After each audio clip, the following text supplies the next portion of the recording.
Hello guys, I'm Aaron Kurtz, and in this video we're going to talk about a key aspect for those people with pure OCD, which is part of my journey. Is what I had a lot of in my past, and there's a really key ingredient that is underneath, that is part of the personality of a person with pure O symptoms. We're going to get into this, but I think it's a very key ingredient and a key part of understanding this whole convoluted thing that it's going through your mind, and maybe other people don't understand it very well. I get it, I understand it, so let's get into it. So I say a lot of people don't understand it. Within OCD, there's almost like there's different levels and different types, right? We hear a lot of times people say, well, I'm so OCD. I like to clean things a lot. I'm just being very OCD today. That person's very OCD because they clean and they're orderly. And you're like, no, that's not OCD.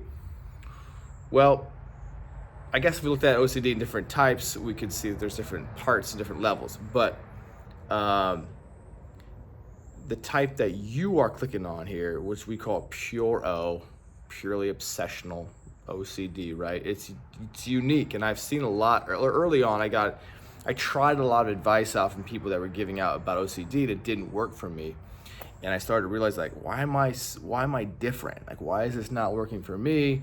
Why my brain just doesn't seem to there's so much going on that it seems to make it worse. And there was a guy named John Glanville actually that really introduced me to this idea of, and he's a hypnotherapist, practitioner guy who basically has dealt with a lot of people with pure O and other types of OCD. And he noticed that people with pure O have a certain unique type of personality. And if you're familiar with my videos, you've heard me talk about the three kind of major personality types. There's the warrior, there's the nomad, and there's a settler. Okay, warrior's more dominant, direct. Settler's more people-oriented, and the nomad is more kind of in the moment, fun, charismatic, outgoing. So people, and I'll relate why this relates to pure O, if you can stick with this video. And part of the thing with pure O is not being able to stick with a video and the attention. I'll get to that, so please bear with me. People with pure OCD tend, and this is my experience, tend to have a very warrior side, but also a more nomadic. Now, the nomadic side is that sort of entertainer sort of person, the person that likes to be in the spotlight, person that likes to have attention, is looking to have fun, charismatic, spontaneous. Do you recognize this in yourself? Now, if you would have asked me this when I was probably 10 years ago, I would have said, man, I'm not really like that. Yeah, I guess I kind of, you see, I didn't know who I really was. I didn't really have this parts of me. I wasn't living my life with those nomadic parts coming out. I was suppressing it naturally, which we're gonna get to. It was just part of the pathology of things, chronic anxiety and OCD, right? You're not allowing these natural parts of you to come out. So yeah, I wouldn't have recognized it as much because I wasn't really in tune with what was going on here. As I understood this more and started looking in, I realized, man, I do like to have the attention. If I go back to my childhood, man, I was looking for attention all the time and probably didn't really get a lot, which made me try to get more attention and doing things to try to get attention and get in trouble. Yeah, I do like to, have my face on the screen. I do like to, put myself out there. I do like to have fun a lot. I do like to make people laugh. I do all this stuff. And so, and as I've understood this and worked with this, I've allowed this sort of has begun to come out, and it feels more like me because it is. Now, for me, it's also mixed with a warrior, which is goal-oriented and getting stuff done. Now, why does this cause an issue? Why does this suppression of Pure O and this energy, this nomadic energy, why does this bubble up into anxiety and OCD? Well, of course, with that, when you're suppressing personality, you're also suppressing energy or emotion, right? So there's that aspect right there.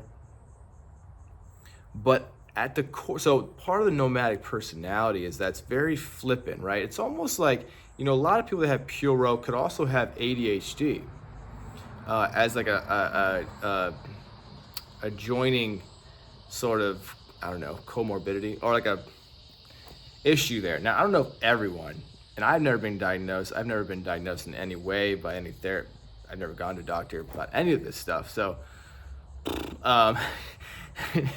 but I know a lot of people with Pure OCD that also have ADHD diagnosis. And so, and a lot of things about ADHD I can relate to, and I see that in my own life.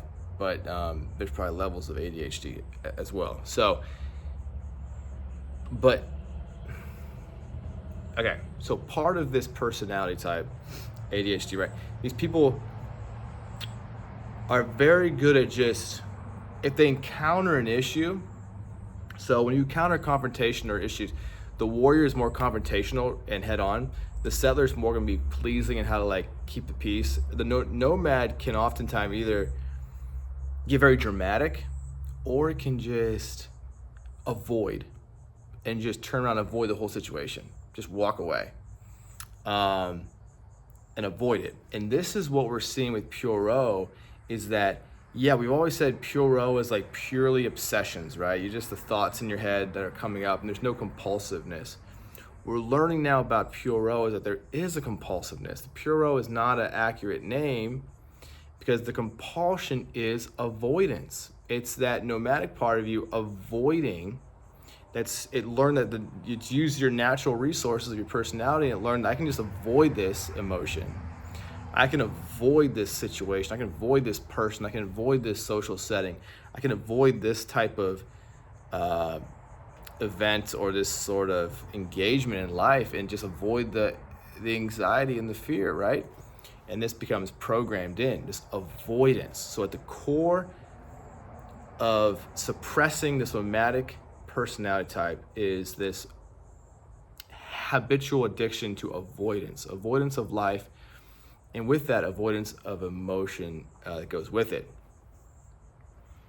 So that's huge. And I've noticed in my life, just an avoidance, fear becomes so strong, and my initial reaction is just to avoid talking to certain people. There's definitely a social phobia, social anxiety that was been present, and elements that are still there that I'm pushing through and overcoming. So like there's and this avoidance is internally, right, with thoughts, emotions. It's also externally, like I said. So avoidance. Now, the antidote, and what I found is so helpful, what other people are finding so helpful for those with this condition, Pure O, is action. It's the direct opposite of avoidance, right? So if it makes sense, if you're avoiding something, well, you got to do action. This is where the ERP exposure, comes in really helpful, and it's helped people a lot.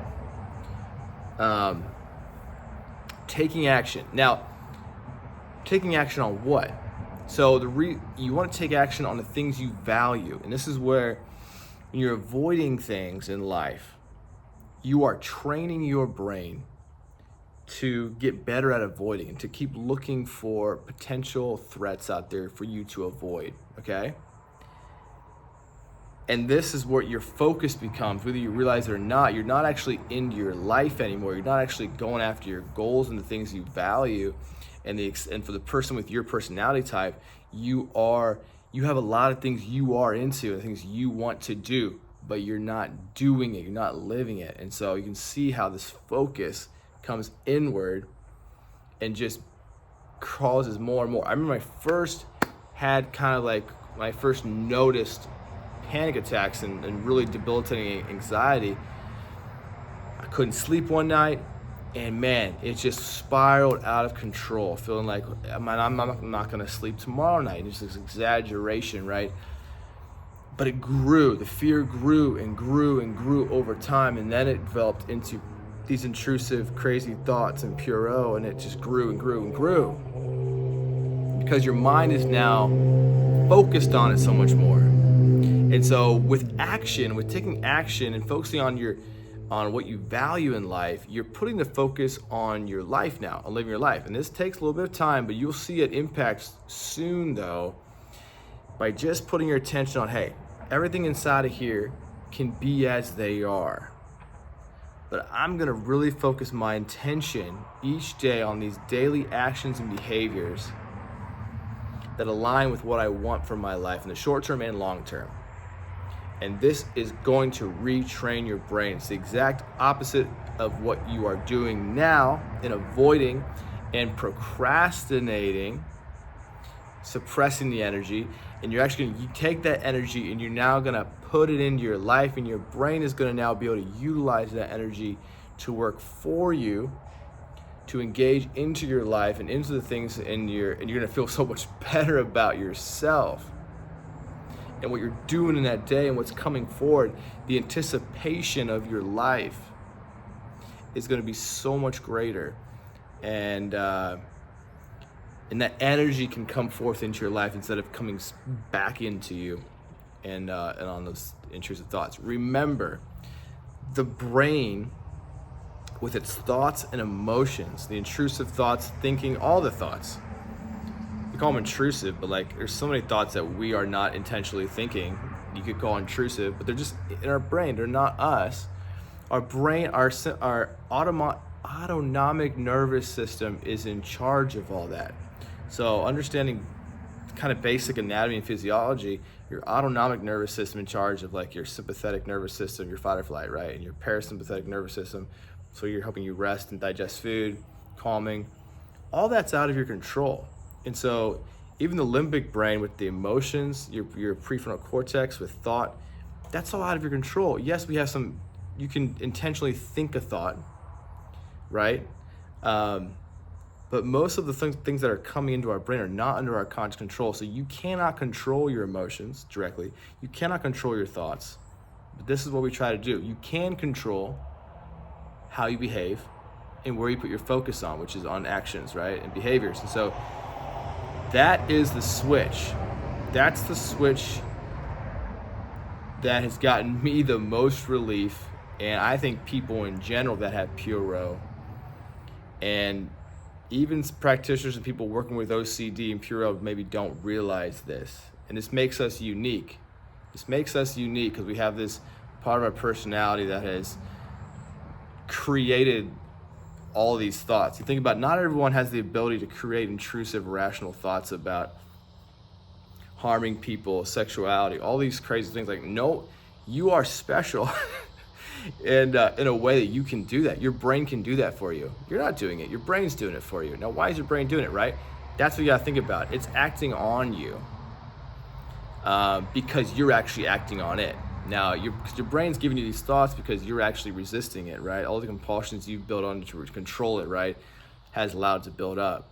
So we have this, the control we have with our brain is not directly, but it's indirectly.